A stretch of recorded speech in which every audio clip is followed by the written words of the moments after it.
বহু বছর আগের কথা। চন্দ্রদ্বীপ নামক এক সমৃদ্ধ রাজ্য ছিল।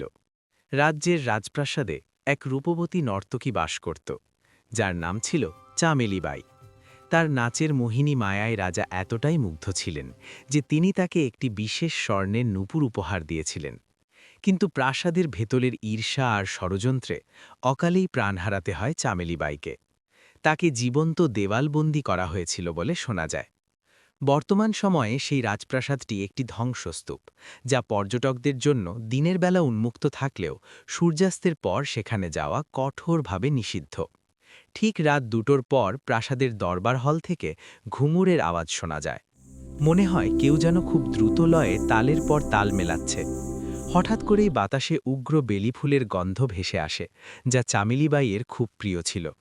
বর্ষার দিনে ধুলোমাখা মেঝেতে কেউ না থাকলেও ছোট ছোট আলতা রাঙানো পায়ের ছাপ নিজে নিজেই তৈরি হতে দেখা যায়। একবার এক সাহসী পর্যটক লুকিয়ে রাত কাটানোর সিদ্ধান্ত নিয়েছিলেন সেই প্রাসাদে। তিনি জানিয়েছিলেন গভীর রাতে তিনি দেখতে পান ঝাড়বাতিগুলোর আপনা আপনি জ্বলে উঠেছে। দরবার হলের মাঝখানে একটা আবছা অবয়ব নাচছে, আর তার পায়ের নুপুরের শব্দে পুরো প্রাসাদ কেঁপে উঠছে। কিন্তু যখনই তিনি টর্চের আলো ফেলেন, দেখলেন চারপাশ একদম শূন্য, শুধু ধুলোর রাজত্ব। তবে অবাক করা বিষয় হল, পরদিন সকালে সেই পর্যটক লক্ষ্য করেন তার নিজের জামায় কেউ যেন আলতামাখা হাতের ছাপ রেখে গেছে।